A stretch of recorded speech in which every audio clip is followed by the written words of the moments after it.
जो गुपकार डिक्लेरेशन की आप बात कर रहे हैं, गुपकार डिक्लेरेशन 4 अगस्त 2019 को वजूद में आई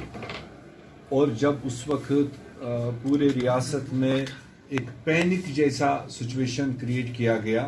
कि गवर्नर साहब उस वक्त के कुछ कह रहे थे, होम मिनिस्टर यूनियन कुछ कह रहे थे, पुलिस के बड़े आला अधिकार कुछ कह रहे थे, अवाम कुछ महसूस कर रहा था। तो एकदम कुछ मतलब उस तरह की सिचुएशन बन गई थी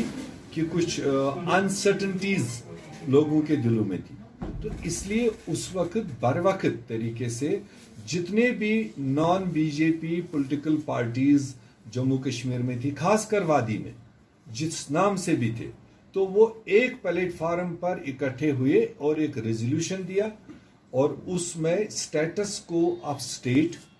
as well as the status, ये दो बड़े वर्ड हैं उसमें। बाकी तो आगे पीछे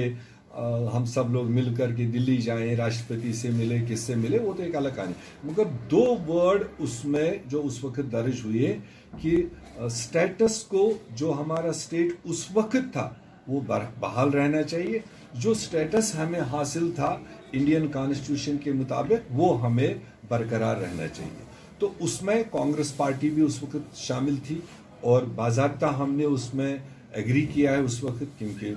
कोई सिचुएशन थी नहीं। अब एक साल के बाद में जब धीरे धीरे लीडर्स खुलने लगे, अभी भी महबूबा जी बजाज खुद तो सेफ्टी एक्ट में बंद ही है, तो फिर भी फारूक साहब चूंकि सीनियर लीडर है हमारे रियासत के, उन्होंने टेलीफोनिकली हमसे पूछा, चूंकि मीटिंग तो हो नहीं पाई थी, कि क्या कांग्रेस पार्टी उस गुपकार डिक्लेरेशन के मुताबिक आज भी उस मौक़िफ़ पर कायम है। तो प्रिंसिपली कांग्रेस पार्टी उसके साथ में है। हम तो on the floor of parliament हमारे जो लीडरों ने बोला, आज़ाद साहब ने बोला और बड़े बड़े कानूनदानों ने बोला, आज भी बोलने के लिए तैयार है कि भाई जो तरीक़ेकार सेंट्रल गवर्नमेंट ने इख्तियार किया जम्मू कश्मीर के स्टेट को डाउनग्रेड यूटीज़ में बांटने का और जो स्टेटस जिस तरीके से यहाँ का लिया, ये टोटल अनपार्लियामेंट्री, अनकॉन्स्टिट्यूशनल, अनडेमोक्रेटिक।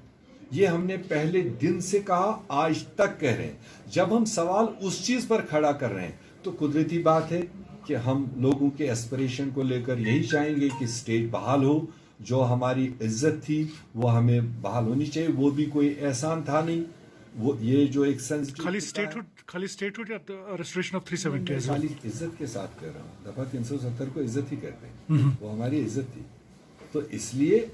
वो अब आज की सेंट्रल गवर्नमेंट पर है, जब वो एक तरफ कहते हैं कि हम पॉलिटिकल प्रोसेस शुरू करना चाहते हैं, पॉलिटिकल पार्टीज एक्टिविटी शुरू करें, कोई नहीं रोक रखा है, मगर दूसरी तरफ से आप देखें ना, आपके सामने मेरे डिस्ट्रिक्ट प्रेसिडेंट के घर में हादसा हुआ यहाँ श्रीनगर में। 2 घंटे से मैं मथाई कर रहा हूँ सिक्योरिटी फोर्सेस को बताने के लिए कि मैं उसके घर में ताज़ियत जाना चाहता हूँ, तो ताज़ियत के लिए अलाउ नहीं कर रहे हैं, तो पॉलिटिकल एक्टिविटीज़ हम सड़क पर करें तो कैसे मुमकिन है। तो इसलिए इन सारी चीज़ों को दिल्ली सरकार को देखना होगा कि कैसे इस खित्ते में अमन हो, हेल्दी पॉलिटिकल एक्टिविटीज़ हो, तब जाकर कहीं आगे कोई चुनाव की बात सोच सकता है। आज के दिन पर तो अभी लगता नहीं कि कोई चुनाव जैसी सिचुएशन। 135-37 साल पुरानी पार्टी है, इसका हमेशा, क्योंकि इनर पार्टी डेमोक्रेसी हमारे कांग्रेस में है, बहुत सारा वाइड स्कोप है कि आदमी कोई सी कॉर्नर का हो, कोई भी सोच उसका हो, उसको फोरम्स में बोलने का पूरा इख्तियार है। उसमें चाहे क्रिटिसिज्म भी हो, उसमें चाहे कोई मतलब तंजीमी लेवल का कोई भी मामला हो, हर इंसान को प्रॉपर फोरम में अपनी बात रखने का पूरा इख्तियार है, वो चाहे कितनी कड़वी भी हो। मगर ये डिसिप्लिन के खिलाफ है कि जब कुछ शख्स मीडिया में जाकर अपनी ही पार्टी के मतलब ओहदेदारों को की खिलाफत करते हैं, वो शायद इनडिसिप्लिन माना जाता है कांग्रेस कल्चर के हिसाब से, कांग्रेस कॉन्स्टिट्यूशन के हिसाब से, कायदे कानून के हिसाब से। ऐसा बार बार उन सारे देश में या प्रदेश में किसी जगह पर भी जो अपनी बात अखबारों के जरिए और मीडिया के जरिए लड़ता है, वो सबसे कमजोर होता है। वरना यहां से लेकर दिल्ली तक बड़े मतलब प्लेटफॉर्म्स अवेलेबल है। अगर किसी को यहां शिकायत है तो मेरे से ऊपर भी टॉप लीडरशिप तक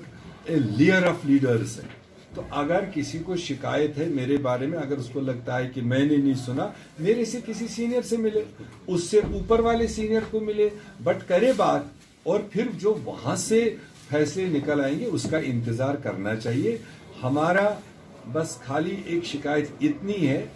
कि अगर किसी को शिकायत है कि वो मीडिया के हाथों और गलत एजेंसीज के हाथों